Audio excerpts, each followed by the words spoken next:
From FingerLakes1.com, you're listening to the Debrief podcast. I'm Josh Durso, and with us today, as always, co-host Jackie Augustine. We're breaking down the latest in political headlines around the state and Finger Lakes. Jackie, it has been a while. It has been a month, I think, to our math is the best number we could come up with. It's been a while. A lot has happened. Sad, exciting, interesting, head-scratch-worthy, I guess. Yeah. Well, before we get into that, though, I think I owe you some congratulations because I don't know anything about golf, but I hear you're a very excellent golfer and set some kind of course record. So I have not forgotten about that, and I don't want anybody else to forget about that. I had forgotten about it. Oh, well, I had literally shouldn't. completely forgotten about it until you just mentioned it again. Okay, well, there's been so much news in the last 2 weeks that I completely that had happened just outside of that frame. Right. So I've already completely forgotten about it. But thank you. I spend a lot of time golfing when I'm not doing this whole news thing. Yeah. So it's nice. It's nice. Yeah, that was exciting. Okay, so we normally take a bunch of questions at the start of the show. Mm-hmm. Today we're going to actually not take as many questions. We're going to answer one question that's been sort of lingering, that I've put off a few episodes now. And then we're going to get into the topics because we have a ton of topics to actually talk about today because we have been gone for almost a month. But that question, which it's super, super interesting. Obviously, a lot of talk about plastic bags. And Allison from Lansing asked, does a plastic bag ban make sense as a piece of state legislation? Okay. And does it? Is that the question? I guess the question is, does it make sense? In other words, I think what she's asking is this something that individual counties or municipalities should be focusing on as opposed to the state? Yeah, I mean, that's an interesting... In most cases, I would tend to say that the municipality should have some say. But on the plastic bags, I think that is a state issue because, I mean, looking out at the two landfills, we've got an awful lot of plastic that's coming from other parts of the state to our backyard. So I would love to see other people care about that and want to do something about it. But I think that's the trend, the way things are going anyway. Like if you go to Aldi's, you've got to pay for your bags there if you don't bring your own bags. Mm-hmm. I think when I go to Wegmans or Tops, I see a ton of people bringing in their own bags. So I'm not opposed to it. I'm sure there are people who think it's a lot of heavy-handed government, but I think some of those same people look out their windows and, drive past the landfills after a windy day, and you'll see plastic bags are a problem. Mm-hmm. It's interesting, right? Because I was one of those people who, when I first heard about this and when I first started hearing about this debate about plastic bags, first I think that the phrase single use is super important, obviously, because they're talking about the throwaway plastic bags that people use to, maybe they're transporting leftover food or something like that. Right. They collect them, they sit under the sink for a long time, and you try to find a use for them. When I first started shopping at Aldi's, it was hard to get used to the whole concept of having to remember some sort of carrying apparatus for the stuff you're buying. But, after about 2 or 3 trips, you got used to just keeping that stuff in your car. And if you're smart, you just keep that stuff in your car because that's easier. Yeah. And it just kind of becomes like second nature. It's like, you don't even think about it. You're throwing the stuff in the bag. And how many times have you seen or heard or even yourself been worried or had a special request about how you want the person who's cashing you out to bag the things that are, you see people, don't put that with that. And it's like, okay, well, you can do it yourself and save everyone a lot of trouble. And I even think it might, in some way, shape, or form, maybe save those supermarkets a little bit of money. Sure, which they could pass on to us. That'd be great. Right. I mean, well, in theory, they're going to use it to create some sort of competitive advantage like Aldi's has. Yeah.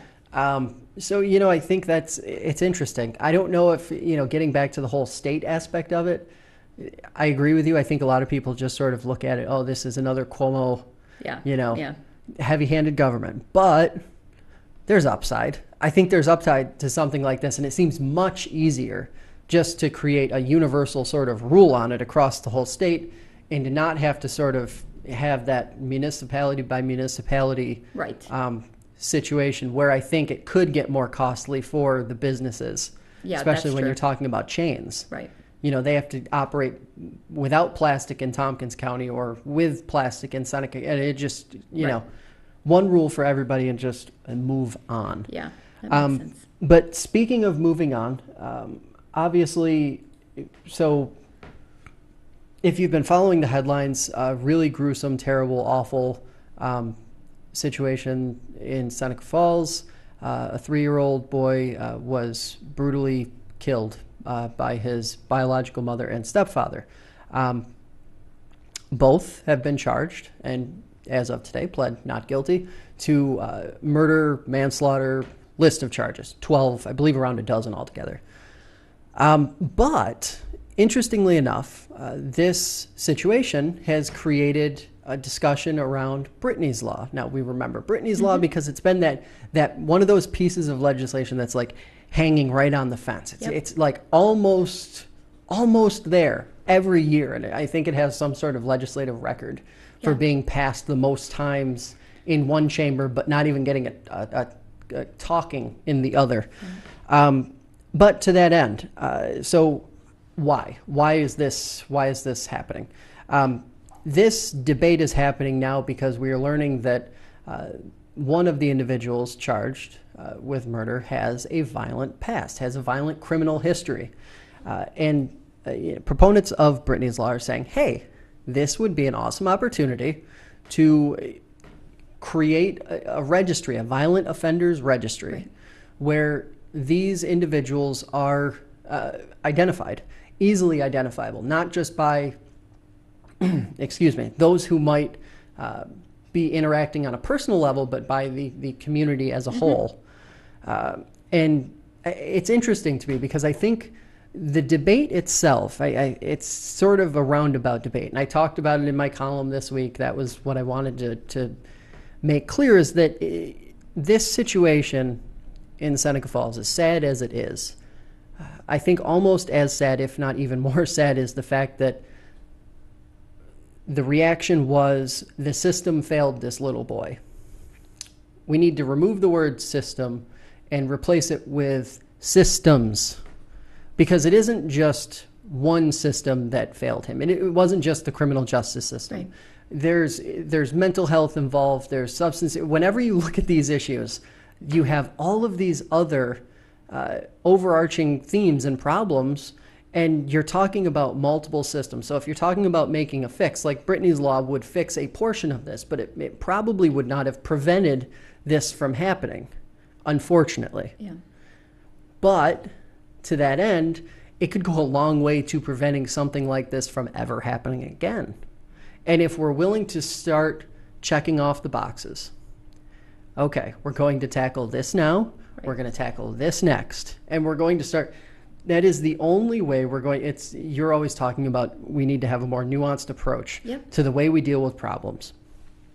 This is exactly it. We need to start here, and we need to start, look at our checklist, take stock of what we have, and we need to start addressing these items in a serious way. Right. And I know there's a lot of questions about who benefits from a registry, how beneficial would it actually be? What groups would lose funding because of that? There's so many different aspects of this, but I think that Brittany's Law and the Violent Offenders Registry, you can remove Brittany's Law from the naming if you so choose, if that would make certain people feel better about it in Albany to get it across the finish line. At the end of the day, we're talking about a Violent Offenders Registry that would begin to start to solve these problems. And, it isn't a complete fix. But I think every time something really tragic like this happens, we default back to this sort of debate. And, at the end of the day, we need to, it's almost the same as the whole gun control debate, school safety. There comes a time when you have to stop talking and start doing. Yes. We're past that point now. I agree. And I mean, that case is so awful, so terrible. I mean, as a mom, although, I mean, anybody, whether they're a mom or not, I mean, it's difficult to read, it's difficult to hear about. And in all of these things that you were just listing off as kind of systemic issues that need to be addressed. I keep wondering, people who are opposed to reform because it's going to cost more, or they somehow see it as enabling people, or I don't know what some of the arguments are about why we shouldn't be tackling these issues. I just want to ask people who are opposed to some of these reforms, like, do you understand that you are refusing to... It's one thing if you're refusing to help people, which I think is not a good thing. But, some people say, not my problem.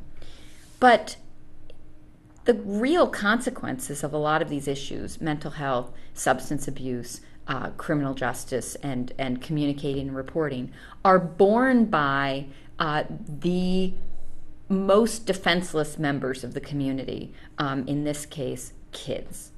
And the reason I think we have a sex offender registry is because we want to protect communities with information. It's not that we're saying sex offenders aren't allowed to live in the community, right? I mean, I understand the criminal justice system. If you have to believe that the fundamental purpose, hopefully, is to rehabilitate people and get people re-entered into the community in a meaningful way. So I'm not saying let's just put an X on everybody and shun them, but I do think that when you live in a community, people have a right to know if there is a potential, real, proven, present danger that they need to be aware of. And I think the sex offender registry, I know there are people who are opposed to it. I'm not one of them, but I have heard it's somehow, once you're out of jail, it shouldn't follow you. But there are certain crimes that we have studies that show that recidivism, the incidence of repeat, are high. And I believe that violent crimes of a certain sort, because this is not a general, if people actually spend some time to educate themselves about the legislation, this doesn't mean that anybody who's ever had an argument or a fight is going to end up on a registry. We're talking about seriously violent offenses. If somebody has been charged with attempted murder in the past and convicted of that, or a lesser charge, that is still significantly a violent offense, I do think people have a right to know. Doesn't it just, it strikes me as a no-brainer. Like, this legislation from day one, just to me, it's like, this is a clear no-brainer. Easy move, do what has to be done. The cost that comes along with it would probably be saved in potential future crimes that you're thus by avoiding, right? Yeah. But here we are, and we're approaching the end of session again, and most likely will not be acted on this year. So it becomes next year is the best opportunity. It's a never-ending cycle, it seems, and that's an Albany problem, less a well, it is, one. But the thing is, Geneva back. When I was on city council, we passed a resolution urging our local legislators, state legislators, to take it up and pass it, and you just can't get them to commit. They say, yes, yeah, we're tough on crime committee. If they wanted to, it would get passed, and it just has not. So it's unfortunate, and yeah. It is. It's sad, and this is one of those stories that take 20 minutes out of your day, no matter where you live, even if you don't think Seneca Falls really matters to you. Take 20 minutes, read some of the stories, some of the reporting that's been done, not just at Finger Lakes 1, but literally everywhere. Every outlet has been covering this. Really educate yourself on the background, and you start to see, especially when you start to dig in some of the older stuff from Massachusetts, you start to see how, boy, if just a couple things went differently, right, or right, even one thing went differently, this child very well would probably still be alive and with us. So that's where it stands, and it's really, that's the part that I think is so disheartening, is that it probably could have been avoided. But another item that we have been talking about, it seems like every single time Definitely we're here. Shifting gears. Okay. We're going to shift gears away from, and typically we do not talk about things that are that dark and gruesome, unfortunately, but that is the way the news is. And right now, that was the item that we had to lead the show off with. But city manager search in Geneva. Limping along, I thought when you sent me that email and said you started talking about there's a portion of the community that's thinking start over. Right. I don't want to say I was surprised, but I was thinking to myself, well, why wasn't this called out, months ago? If you wanted to start the process over and really do something radically different. Yeah, I mean, this came up at the last city council meeting, the May meeting. And what's interesting to me is that anytime you put together a group of people that are supposed to be representative of the community, and then it's kind of easy to make a list of wide groups of people who were not included, that should be a red flag. But what I thought was particularly interesting is that, Jim Meany's blog, the Geneva Believer, did a story about this. And I was really excited and impressed to see that there were members of the committee who themselves had some concerns and then were able to help educate the public about what was actually going on. So the particularly concerning piece of information that was discussed at the last city council meeting, or not discussed by city council, but brought to the city council podium by the public, was that the members of the search committee were asked to submit all of their comments directly in writing and to refrain from using email to discuss them. And I think this raised a red flag for a lot of people, and rightfully so. This is a public process. Nobody, and in full disclosure, you and I have submitted FOIL requests for some of the documents related to the selection of the committee, but we understand, and the law protects the confidentiality of any applicants. Nobody has been trying to dig out the applicants, or they should not be, because that is privileged information. But the actual selection process and the thought process of the city council in selecting and assembling the committee is a point of public information that should be shared. Why city council cannot just say, here is why we nominated the following people, right? I mean, instead of asking staff to make that argument for them, I feel like city council should have had an open discussion. Frankly, I don't understand any point of the open meetings law that would have allowed them or permitted them to have this discussion solely in private about the criteria of the people on the committee. So, and just again, in full disclosure, I do not want people to think that my critique of this process has anything to do with not being asked to serve on it, because this is not a sour grapes thing. This is not what this is about. My point that I have communicated to some counselors is that for years and years and years, people said, boy, young people keep leaving Geneva. If we could just get younger people to come back, to start businesses, to work here, to raise their families here, people would come to council budget meetings and say, my taxes are so high and my kids are moving away. What is my impetus for staying here? And we used to say, yeah, we got to solve that problem. Now you've got a group of very active, younger business owners, community members, kind of movers and shakers who've brought a lot of ideas and started a lot of projects. There is no representation from that group. So I think it goes without saying, although it has been said, that there's a lack of representation amongst groups that are traditionally underrepresented. But I also want to bring to the fore that council seems to have even another miss in not recognizing that they have actually kind of thumbed their nose at a group of people that they seem to put a lot of stock in otherwise, right? So it's like they're underrepresenting the traditionally underrepresented groups and other groups that they claim to want to embrace that they're not embracing. So Yeah, there are a lot of issues. But that being said, sorry, I'll wrap this part of it out. I am not a person who's saying that they should start over. And part of that is cynical, I guess, that I feel like they won't start over anyway. But for me, a much more viable alternative at this point would be for council to set up a series of community dialogues for whomever gets hired.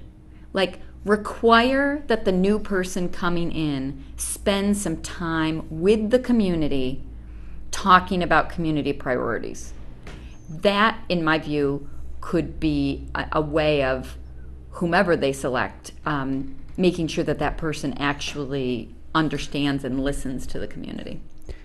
So my issue with the process as it has stood, and I will say that I think the city has been very forthcoming in terms of our FOIL requests. They've delivered on most parts. They're working on other parts, and I totally understand the process and the how it all works. Which is to say, I'm sympathetic to that point. It's complicated. There's legalese and everything else. But at the same time, I think the fairest critique of the process thus far has been the age. The age seems to, the demographic of folks who were left out of the decision-making process seems to be the fairest critique of it all. And I think that actually reflects more on the organizations and the communities, or the smaller sub-communities that are at the table, which basically are admitting by being part of the process that they don't have any young people in their leadership roles either. So, you know, like most rural, smaller, and I know Geneva isn't rural in the local sense, but you're in upstate New York where rural life rules. There seems to be a little bit of a disconnect, I think, between what the city was expected to do and who really is to blame for what's happened. You know, I would be much more critical of because there are a lot of heavy-hitting organizations that are represented at this table, and there aren't a lot of young people in leadership roles within those organizations. You know, that's not to say there aren't folks who are qualified, or maybe they just aren't, and that is the whole point here. But when you have a growing contingency of young people who are becoming influencers in Geneva, they're the ones who are actually shaping and starting businesses and having a real interest in Geneva. And these folks are still not being represented. You are really setting yourself up for a critique that is a fair critique. Right. And one that's almost not quite defensible. Well, and I mean, it all could have been resolved through good communication, right? I mean, if this process had been transparent and council had said right out of the bat, or right out of the box, like, this is going to be one of our most important decisions, here's how we're going to proceed, and then at every meeting had given an update, like, here's how we're proceeding, this is what we're taking into account, here's where we're leaning, this is what we're going to do next, I don't think you would have as much. I mean, you know, I'm talking to people in the city who generally maybe don't weigh in on a lot of political issues, who are just kind of rolling their eyes at this and saying, like, yeah, things never change. And I think that's not the attitude you want to breed within the community, right? You should be building trust, not eroding it. Well, yeah, or just keeping the status quo and making it look like it doesn't matter to you one way or the other, right? I mean, you know, being ambivalent about trust, it might even be worse than actively eroding it. At least if you're trying to erode it, at least it looks like you have a purpose. But I think that might get to the bottom of it. After attending meetings and talking to people in the community and seeing some of the stuff going on, people are complimentary of staff, but they do have a sense that this council seems aimless. Not just like, I mean, in the full meaning of that, as in there is no plan, there is no goal, and that's hard for the community to bear because We have a comprehensive plan. We have stated goals and priorities. So why aren't those reflected in the deliberations of the body that's supposed to be putting those into action? So we're just lucky because the city does have really excellent staff who get it and are doing it every day. But it would be nice if the leadership were. And I will say, I sort of hopped the question on that one. Starting over, I think, is not really a great idea. Yeah. That's where I'll leave that one, especially when you're 5 months deep into the process. If you started over, you probably wouldn't get a decision before this year ended. Right. So, so this has been probably the biggest, right? Yes. I mean, this has been the biggest story, all sort of contingent on the whole Me Too movement, obviously sparked from it. Some really brave women came forward and talked about what they experienced at the hands of former Attorney General Eric Schneiderman. Now, though, we have an acting AG who seems super qualified, seemed to be the bipartisan choice, wasn't really a backdoor solution. She doesn't really seem to have any interest in staying in that role, which I think is kind of amusing because, if Albany were worth its salt, she would probably be thrilled with the idea of running and actually, taking that office over on a permanent basis. But it isn't, and this is pretty much what we're left with. One of the only sane people we've seen step forward, basically saying, I'll help you out for a while, but no, not anything beyond that. So your thoughts on how it all unfolded, and then now looking forward, what's this mean?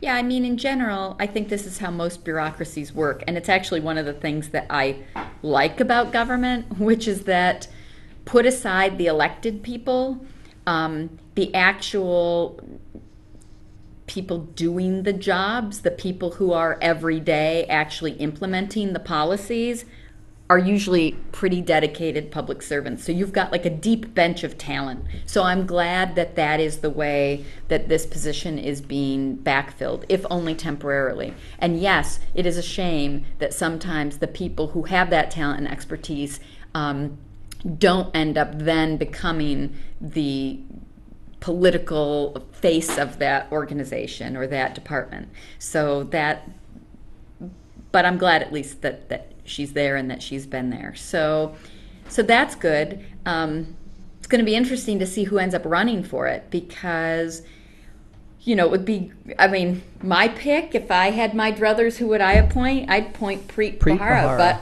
But I knew you would go that direction. I don't think he wants it. I don't know. He said he might, but I think he was a great federal prosecutor, and it was a shame to have lost him there. Now he's got a really excellent podcast, but he'd be a great attorney general. I'd have a lot of faith in what he would do because, again, he's another guy who had bipartisan respect and was doing a lot of what needed to be done. I don't know. We'll probably talk about it at some other point, so I don't want to get into the whole discussion about how these gubernatorial candidates are starting to talk about reconvening a Moreland Commission about campaign finance and other political officer ethics issues, because that I'm super excited about. But that is only going to be successful if you have a strong AG's office and a strong federal prosecutorial arm that will take the findings of a commission like that and actually do something. So we had that. We had that with Preet. After the Moreland Commission the last time, before Cuomo disbanded it. I think the Attorney General's office is really where it's at as far as cleaning some of this stuff up. So I hope it goes well. I'm split on this because the AG's office, before all of this became public and everybody knew what terrible things had happened, it seemed like the only office left that really had some respect attached to it. Yeah. It seemed like our last line of defense before, everything went off the rails. We've got a really heated gubernatorial race, and it's just a primary race. It isn't even the actual race yet. And the race itself, I think, is going to be probably one of the most difficult for Governor Cuomo to get through that he has had in the last 2 runs. So my hope is that there is enough time for Underwood to properly clean up whatever messes were left behind. Because these sort of indiscretions in Schneiderman's personal life suggest that there were probably some compromised areas of his professional work. Just a blind assumption. Right. No idea. Right. But you kind of have to go in with that. That's got to be the situational awareness now, right? Right. Like maybe something is really screwed up here.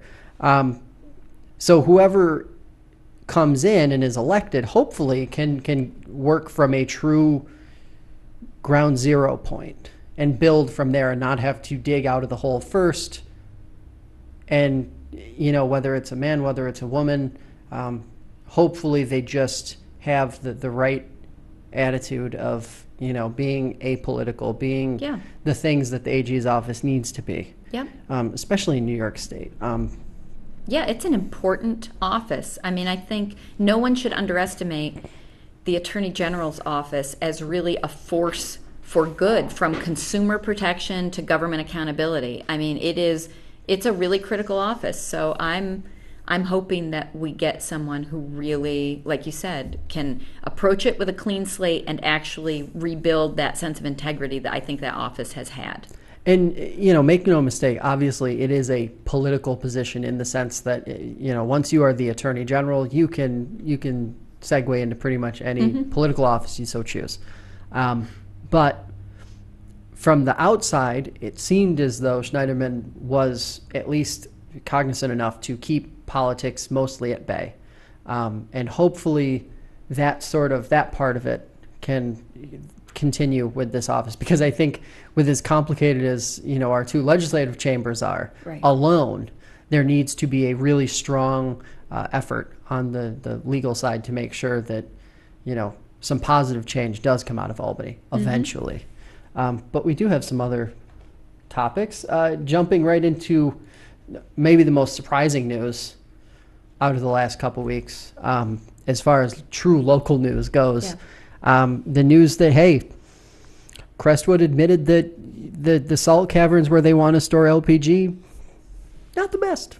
Yeah, I mean, not surprising No, news, but surprising admission, I guess. Because I think everybody who's been following this issue has been saying for a long time that their assessment, that Crestwood's own assessment of the integrity of those caverns was incorrect, was inflated in their favor, in favor of them being able to handle all the pressure that they would subject those to. So, yeah, I mean, again, so not surprising that these facts are actually facts, being acknowledged as facts, but surprising that Crestwood is finally saying, yeah, I guess you got us on that one. Now, the question is, though, what's anybody going to do about it? I mean, going back to the governor, isn't this a place where the governor could say, we just put in this I Love New York thing on the lakefront in Geneva. We talk about protecting the Finger Lakes. Maybe we ought to say this project is inconsistent with those other investments. He could say that. He could do that, but I don't know. Well, and to me, this all comes back to the whole, and obviously Cynthia Nixon was in Geneva not too long ago. And I think that was something that at one point we were going to talk about on the show, but it just because of all the other news that happened, we didn't get around to it. The governor seemed very reactive to her making the statement first on the incinerator in Romulus. So, and I believe she also shot down the Crestwood proposal in one fell swoop. Yeah. She just hit both of them. But she didn't focus on that one. She focused on the incinerator. So this seems like it would be a very good opportunity for the governor to pick up some of that political collateral back up off the ground that he lost through having to be the one who came in afterwards. Because when he released that statement inconspicuously on a Tuesday morning with no fanfare, no warning, no nothing, it felt it felt secondary. Yeah, it's a little political one-upsmanship, I think, is going on. Now, Right. I don't mean to complain because the Finger Lakes are benefiting because of it, but I agree with you that it doesn't feel like the kind of sincere advocacy you would have hoped that you would get in relation to an issue like this. Right. Yes. And maybe, if he were to come out, and it's already been years. No matter what, no matter who comes forward now, Right. y'all are late to the party. We need Molinaro. I mean, we need him to say something because, frankly, he's sounding like a pretty good candidate. And I know, right? This is, I don't know. There's Yes. the breaking news. Augustine endorses Republican gubernatorial candidate. But, the thing is, he is an actual fiscal conservative, and it sounds like potentially environmental conservative, which the true Republican base, if you actually want to talk about Republican values, because I believe political parties, for whatever they're worth, must have some core values, right? He sounds like a back to basics Republican, and I've got no gripes about that. It's all this other stuff that's been going on with the Republicans lately that's been driving me crazy. But I'd be interested to hear what he says about this issue of environmental stewardship, particularly as it relates to the Finger Lakes. Honestly, I think this would be something that he would probably, as soon as, and I guess part of it might be timing. When do you make that announcement? When do you say something like that? Right now, I don't think he really has to, because he's pretty much got his primary wrapped up, because it's not really going to be one. So, I think part of this is Cuomo is saying this because Cynthia did, and you got this sort of you have an active race happening there. Republicans, our legislative Republicans at the state level have been pretty universally aligned on this one against it. I had Senator Palmisano on my podcast last week, and he called on circular energy to outright withdraw. Yeah. No questions asked. I think to me, that's interesting because it creates this universal playground where on this particular issue, and obviously this is just one issue, but everybody's aligned. Yes. Everybody's set on the same course and saying no. And maybe that's part of the reason why Molinaro hasn't come out and said anything yet, because it seems to be that, whether you say it or not, it's hard to find anybody, using the incinerator as an example. Right. It's hard to find anybody who supports it. Yes. I think we've publicly had one group, IBEW, out of Geneva, Local 840. I believe they were the only ones who publicly made any sort of public effort toward it, saying this is a good idea because of jobs or because, for whatever the reason may be. Other than that, locals, officials, elected officials, it seems to be universal. So to me, the timing is important. I think as summer goes on, you'll see a more concerted effort as Molinaro sort of. It's funny to me because maybe Molinaro is sitting back because he genuinely isn't sure who he's going to face. Yeah, I don't know. I don't know. Because I'll say this, the last time we did this show a month ago, I felt much less confident in the idea that Nixon could defeat Cuomo in a primary than I do now.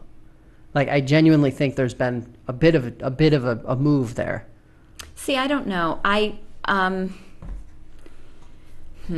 It's still a long shot. I don't want to. I don't want to say that I don't like either of them, but I will say that I have strong reservations about the candidacy of both, and it would be great. I would love it if former Syracuse Mayor Minor, if she ran, Mayor Minor, which I just think is a great phrase anyway, but she's so excellent, but I don't think at this point she's going to get into the race. So now I've got to figure out, well, if the candidate I thought was really perfect isn't going to be there, then who's the candidate I think that will be good? And I think they're actually going to have to say some real concrete things about what they will do. Well, and I think Molinaro being in the race, I think he brings a level of substance that Nixon and Cuomo haven't had to deliver yet. Mm-hmm. And because they're racing against each other and they haven't had to have that head-to-head yet with the other major party player. Right. It could get really interesting, and this is going to be something that we're going to have to spend some actual time going over and breaking down. Right. But it opens up a really interesting dynamic, because I'll say this: you are not the first Democrat that I have heard actually say, Molinaro is somebody that I could see supporting, or I could see, being a sensible candidate for governor. It's a really interesting. There's so much time left. Right. It's so early still that, we're still in a stage where we still have to let the process play out. Yes. But it's Not great gonna have that ourselves. Crestwood is now on record saying, hey, yeah, you people that we called crazy environmentalists, Well, I guess what? think- You were right. Sensibly, I think it kind of does put the permanent kill on the project. I hope I think so. with them admitting it, I hope it so. stifles that out. Yeah.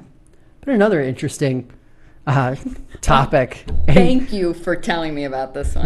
When I saw this yesterday, I was like, "Oh no, this is some really bizarre stuff." So yeah. I'm just going to summarize, because it was almost too petty to even really elaborate on. This council member wanted to video conference in. Well, he was the supervisor. He was the supervisor. Yes, He wanted to conference in. Right. The person who I'm going to assume, because I don't think the article was specific enough, the person who was serving as the deputy did not want to allow them to. And in turn, the supervisor sent a text message to the reporter Right. who was covering the meeting and Said, hey, go tell them to answer their phones. I'm trying to call in. which sparked an exchange that was done through the reporter. Through all these texts, The yes. reporter is fielding text messages Right. while covering a meeting from between the supervisor acting as an intermediary. Right. And this is just like, this is, as somebody who covers local board meetings, this is literally the most typical thing of, and I'm not saying that this sort of like back and forth happens, but this sort of bizarre expectation that a person who happens to go to all your meetings and covers your meetings is the right person to try and connect with. Right. While you're not getting what you want out of a situation that is at your own doing. Yes. I mean, this person obviously was out of town for a reason. If you wanted to be at the meeting, don't go out of town. Right. And it's just... Well, I mean, and frankly, I do have to say, although it is funny, and although I got a kick out of it, so I'm not sad that it happened, from a perspective of like journalistic ethics, it's one thing to communicate with members of an elected body in order to get background and to get information, but really you're not supposed to become part of the story when you're functioning as a journalist, right? I mean, this is why, thankfully, I'm not a journalist. I am simply, a columnist and a commentator. But so, for example, Dave Shaw used to come to all the city council meetings from the Finger Lakes Times, and now he covers Seneca County. If Dave Shaw were at a meeting and were communicating with city council saying, hey, so-and-so's out of town, wanted me to tell you this or this and this, while the meeting's going on, that wouldn't be appropriate. But to see the journalist put in this situation and then have to write a story about his own experience was really bizarre. And my read of the story was that they had expressed to the supervisor that he couldn't do this because the open meetings law requires, and Geneva City Council, when we passed our code of ethics, we had a provision about teleconferencing, which didn't end up passing. They wanted to come back and revisit it. But it was based on kind of best practices. You do have to make some announcement that this is the way someone will be participating ahead of time. And it sounds from the article like the town board members simply texted back to the supervisor, hey, these are the rules, you didn't follow the rules, and you can't participate after the fact. Like, you can't push yourself into the meeting when you're not here. And he didn't like that. I mean, so I agree. I'll jump in, though, on the journalistic integrity side of it. You're walking a really fine line there, because that is, so absent of the fact that it's a meeting, and and the supervisor is there by asking the reporter to ask questions. If an elected official of any kind sends me or any other reporter or anybody who's just doing news in general a text message or an email, no matter when, and says, I have X, Y, and Z concerns,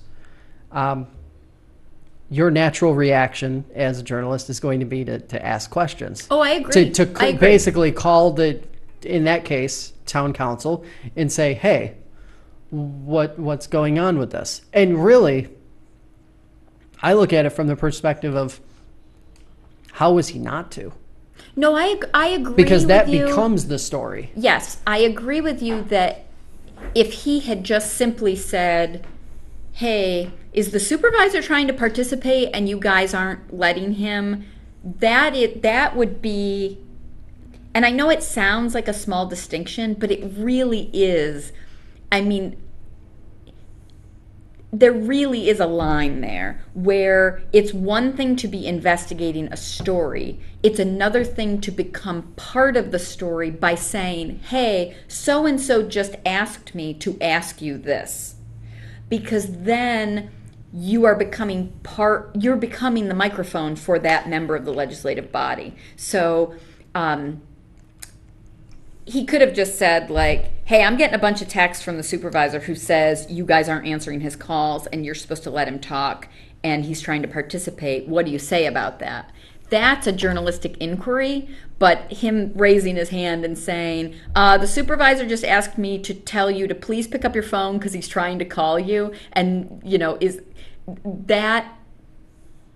Yeah, I mean, that's different. I'm glad like I said, I'm glad he did it, because otherwise we wouldn't have this to talk about. But technically, it's not his fault. It's the supervisor's fault for putting him in that position. Right. Like, the supervisor should not have used the journalist as a way of communicating with his own board. Like, that's not... Right. And I think part of this is, and the reason why I defended it in that way is because when you're at a meeting, you look at the agenda, you have some vague idea of what your stories are going to be coming out of it, but you are going to walk away from a story when you are led down this golden path of just complete failure. Like, it's nothing but mediocrity. It's crazy. Like, this is an opportunity for a story that I haven't seen a story like this ever, locally, ever. Well, and kudos to the journalist, because did you see his kind of little snark at the end where he said, like, and the meeting was conducted in record time? Yeah. It's really, really, it's bizarre. And it's something that I think if people only knew how much people in the news, especially in rural parts of the Finger Lakes, are relied on to be not just gatekeepers of facts and information, but also when you're looking at the very small publications, micro assistants to these legislative figures who don't really know. Frankly, I think most journalists are more in tune with what open meetings laws are, what the legislative process is in these small municipalities than the actual elected officials are themselves. Yes. I mean, how many times last year in the interviews we did leading up to our actual coverage of election night where, we heard candidates saying, well, I'm really looking forward to learning on the job about what this office is all about. Yeah. Oh, okay. Well, that explains it then. But that's why the press is the fourth estate. That's why everybody's got to support their local media, because that is who keeps the government accountable. Like, yeah, if that journalist had not been there, people wouldn't know anything about this. So, yeah, and another item in the weird, Tom Golisano. Tom Golisano's geese. Oh, I like your headline. That's that was as good as I could do. So he finally had his opportunity. He hasn't been paying his school taxes. Yeah. I think something like some unfathomable amount of money. He's a billionaire. Right. He could just pay it and just be done with it, forget about it, move on. Right. But no, we're here. He is appealing. He created this website and business and around like helping property owners learn about their tax rights and whatever.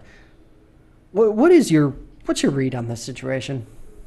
Well, first, I think at my house I've been playing the world's tiniest violin for Mr. Golisano, and it's amazing because you read the articles about it, and then you read the comments, and people are like, "Oh, this man, he donates so much money. We should give him a break." And I'm thinking, wait a second. Do you know what you're saying? You're saying that somebody who has a very successful business, who also chooses to be charitable, is therefore entitled to not contribute to the community in the way that everybody is minimally required through taxes, because he has Canada geese on his yard that he has determined it is the municipality's responsibility to deal with. As though the municipality put a lake with a shoreline as an attractive nuisance along his property, and that somehow that has devalued it. I mean, he has how many feet of frontage? I find it interesting that this has become, in his mind, the community's problem, and moreover, he thinks it is indicative of the tax problem in general. And in my view, I can't find a situation more out of touch with the everyday common man's experience of taxation in New York State than this. If all of us had the luxury to be worried about our taxes based on the presence of geese instead of issues of services, resale value, I mean, he's not been denied any service. His property is in a prime location. He doesn't have any of the things that the rest of us have to worry about when we talk about the taxes being too high. So, yeah, he's getting no love from me on this, as you can see. Me either. I find it kind of funny because this is one of those scenarios where if you do your research and you talk to people who live near bodies of water, own businesses near bodies of water, who have problems like this every year. They don't not pay their taxes. Right. They don't go to their local town board and complain about how the geese are just taking over. There are ways to have it handled. Yeah. To deal with it. They buy those little fake owls and put them around. And it just goes to this entire idea because I saw a lot of those comments too that you were referring to. They would never, ever say, these people would never say that if the circumstances were even slightly different or if the name were just different. Right. Never. They would never say, well, this person's donated so much money, we should just give them a pass. And they would give them a pass on what, though? Yeah. Because he's complaining about the thing. Like, he's complaining about the birds. He's not complaining about his tax. Right. Like, if you look at the bones of his argument, it's that, if these geese are gone, I pay happily and everything's fine. He's not saying his assessment's wrong. He's not saying he's saying, I have a problem with birds and I don't know what to do or I don't want to do it. And let me tell you something. Geneva has had a crow situation, right? Let me tell you. Like Auburn. If a low-income homeowner on North Exchange Street came to City Council or the Board of Assessment Review and filed a grievance saying, I'm not going to pay my property taxes because the crows are pooping all over my land, people would be outraged. They would say, who does this person think they are that they're not going to pay their taxes?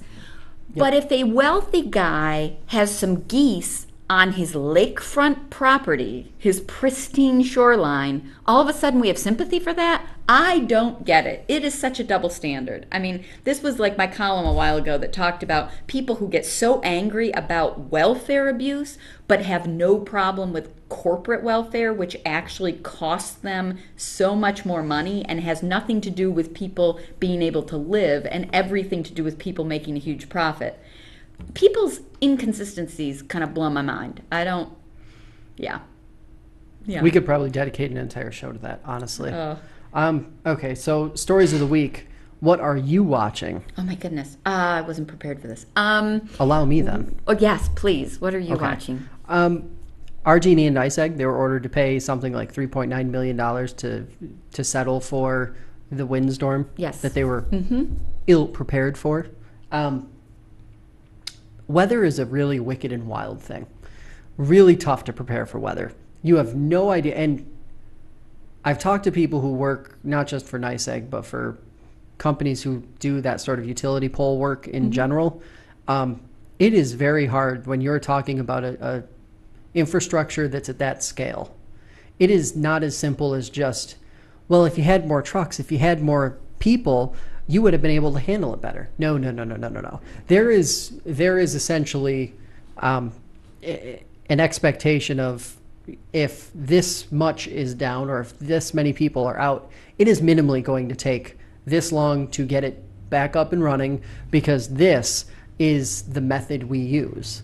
I would have much rather seen, instead of a $3.9 million fine, I would have liked to have seen a $3.9 million contribution to some sort of pool that could eventually be used to move all of our power lines and all of our wired infrastructure underground. Yes. Just my 2 cents. Yeah, Because underground utilities would be amazing. I mean, that is, new communities are built that way for a reason, because it has been shown that that actually cuts down costs in the long run. new communities, I just want to point out, there are at least 3 different neighborhoods in Seneca Falls alone that were primarily built in the mid to late 80s, early 90s that are that way. Yeah, it should be. It's been around for a long time. Right. We need no more excuses. When wires go down, when poles go down, we should be putting them underground immediately. I agree with without even like replacing the poles as they stand. Right. Maybe it'll cost a little more, but that would be a great way to invest our money instead of continuing to work off of what is now a flawed and outdated technology. Right. Okay, what am I watching? I am watching the impact and effect of the implicit bias training that's been going on in the city of Geneva for the police department, and the recommendations that came out of the kind of consultant's advisory report with regard to a police accountability board. It was weird because that was very strongly recommended by the consultant, yet when city councilors were giving their recap of the meeting, they didn't mention that piece. They talked about an ombudsman, someone who would help people file complaints, but they didn't actually talk about the review board, which has been a key piece. And the city of Rochester is currently moving that way and has had some really good research and discussion about how that is critical for not just protecting the public, but also protecting the officers. And I think people need to understand that accountability is in everybody's best interest. Like, this isn't an effort to get the police department. It isn't an effort to bypass public input. It is actually an accountability measure that serves everybody well, that serves the community really well. So I think the city council hasn't really wanted to take it on because I think police and public safety issues, they always feel are better to just avoid because it's complicated and politically they're worried about saying the wrong thing. But the fact of the matter is, it actually is a protective measure that just increases community trust. It's a win for everybody. So I'm looking to see how they will deal with that. All right, well, we survived another week. Yes. Isn't that awesome? 2 things I do want to just briefly touch on. New redesigned app for Finger Lakes One. Check it out, iOS, Android, the whole 9 yards. We did not answer your questions this week, but hey, we will be. Yes. Keep sending them. We've got a few questions built up from the last month. We'll actually probably tackle more questions in the next episode than we normally do to get us caught back up. But wanted to get those two things in. We'll be back in a couple weeks. It won't be a month like last time. Don't worry. It's summer. We know everybody is available, and we're here to do this. But that will do it for this week's show. Thanks to our listeners and FingerLakes1.com for making this podcast possible. Let us know what's on your mind. Drop us a line at debrief@FingerLakes1.com. For Jackie Augustine, I'm Josh Durso. Stay informed, Finger Lakes, and we'll catch you next time.